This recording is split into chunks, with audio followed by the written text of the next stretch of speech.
அண்ணே என்னாச்சுண்ணே? ஏன் இப்படி எல்லாம் பேசுற? இனிமே இந்த குடும்பம் செல்வியும் வேலும் என்ன சொல்றாங்களோ அவங்க காட்டுற பாதையில தான் போகணும்னு முடிவு பண்ணியிருக்கோம். நீங்க செல்வி கிட்டே சாவியை கொடுங்க.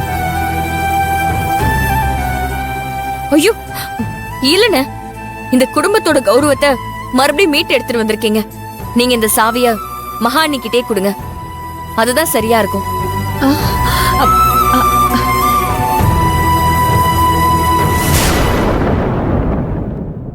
ஆமா நீ இனிமே நீங்களும் அண்ணனும் தான் ஹோட்டல்ல பாத்துக்கணும். நானும் வேலுவும் வெளியில ஏதாவது கேட்டரிங் ஆர்டர் எடுக்கிறோம். வீட்லயும் சமைச்சு ஹோட்டல்லயும் சமைச்சு வெளியில ஆர்டருக்கு கொடுப்போம். எல்லாருமே ஒன்னா சேர்ந்து பாடுபட்டோம்னா கொடுக்க வேண்டிய கடனை கண்டிப்பா சீக்கிரம் அடைச்சிடலாம். ஆமா மாமா, செல்வி சொன்ன மாதிரி சாவி அக்கா கிட்டே இருக்கட்டுமே. இந்த சாவி எப்படி? அக்கா என்னக்கா யோசிக்கிற? சாவி வாங்கிக்கோ. மகா மகா, அதான் உன் தம்பிங்களே சொல்லிட்டாங்கல்ல, நீ சாவி வாங்கிக்க வாங்கிக்க.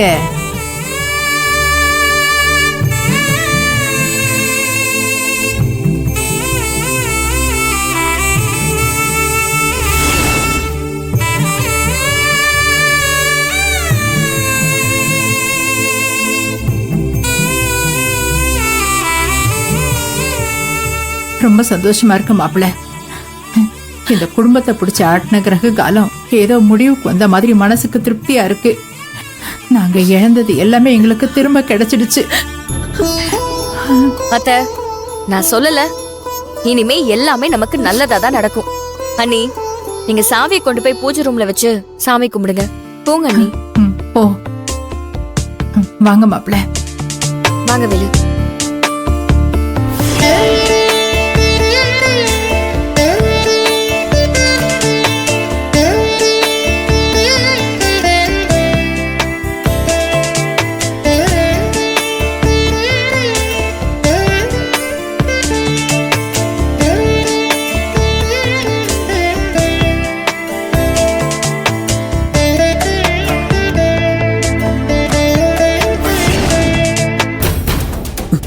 நம்ம நேரத்தை பத்தியாடி? யார் ஹோட்டல் சாவியை யார் வாங்குறது? இந்த செல்வி அவ இஷ்டத்துக்கு அந்த மகாவையும் சண்முகத்தையும் பார்த்து ஹோட்டலை நீங்களே நடத்திக்க சொல்றா. என்னடி பண்றது இப்போ? ஆமா, இப்ப என்கிட்ட கேளு, எல்லாம் முன்னாலதான் நடக்குது. நான் பாட்டுக்கு மகாராணி ஆட்டம் அந்த ஹோட்டலை தனியா ஆட்சி செஞ்சுட்டு இருந்தேன். இப்ப பாத்தியா, யார் யாரோ அதுக்கு சொந்தம் கொண்டாட வந்துட்டாங்க. எல்லாம் முன்னாலதான். நான் என்னடி பண்ணேன்?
கடவுளே, எல்லாமே நல்லபடியா நடந்து எங்க கஷ்டம் எல்லாம் தீரணும்.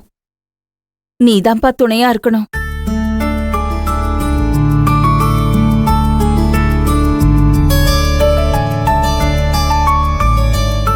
இந்த ஹோட்டலை எங்க கைக்கு கிடைக்க வச்சுட்ட. அதே மாதிரி வியாபாரத்தையும் பழைய மாதிரி நீதான்ப்பா நடத்தி வைக்கணும்.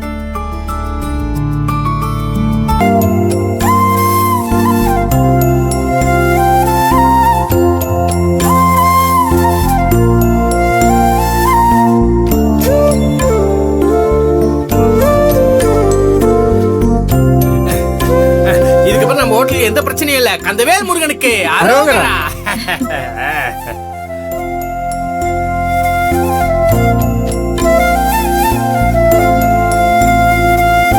அண்ணே, நீங்க பண்ணது சாதாரண காரியமே இல்லன்னு அன்னைக்கு எங்க அப்பா இந்த குடும்பத்தோட பாதி உயிரை காப்பாத்தினாரு. மீதி உயிரை நீங்க தான் காப்பாத்திருக்கீங்க. செல்வி, நீ இந்த குடும்பத்துக்கு தூணா இருக்கமா.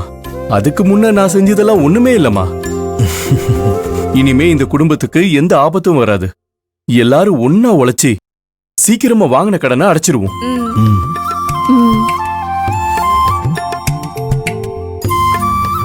ஆமா மாமா, அதுக்குண்டான வேலையை இன்னையில இருந்து ஆரம்பிச்சிருவோம். இனி எல்லாரும் தீயா வேலை செய்யணும். ஆமா ஆமா, தீயா வேலை செய்யணும் குமாரு. ஏய், உனக்கு எப்பயுமே சினிமா பாடுதானா?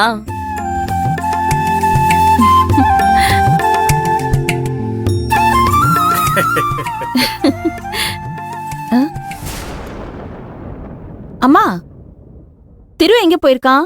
கீர்த்தியும் காணோம். ஆமா, திரு எங்க? ஆமா, திரு திரு திரு எங்க இருக்க? திரு எங்க இருக்க? அக்கா, நான் இங்க இருக்கேன். உள்ள இருக்கானா? உள்ள இருக்காப்ல.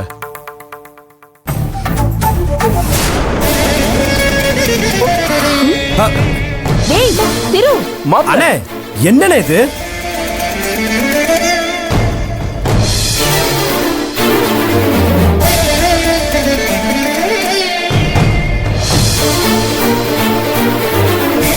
திரு, என்னப்பா, என்னடா இதெல்லாம்? நீ போய் சமைச்சிட்டு இருக்க? நீ முதல்ல சட்டை போட்டு வெளியில வந்து கலால உட்காருவா. இல்லக்கா, இனி இதுதான் என்னோட ட்ரெஸ். இங்கதான் என்னோட வேலை. கல்லால இனிமே எனக்கு வேலை இல்லை.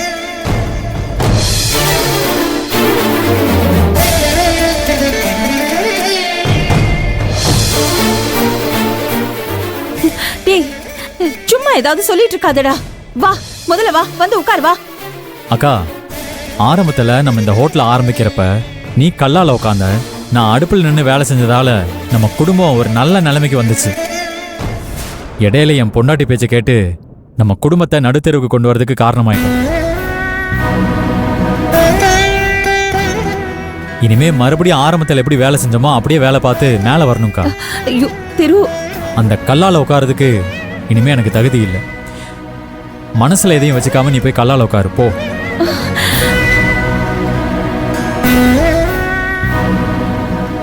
அண்ணே, என்னண்ணே இப்படிலாம் பேசி சங்கடப்படுத்தாதண்ணே.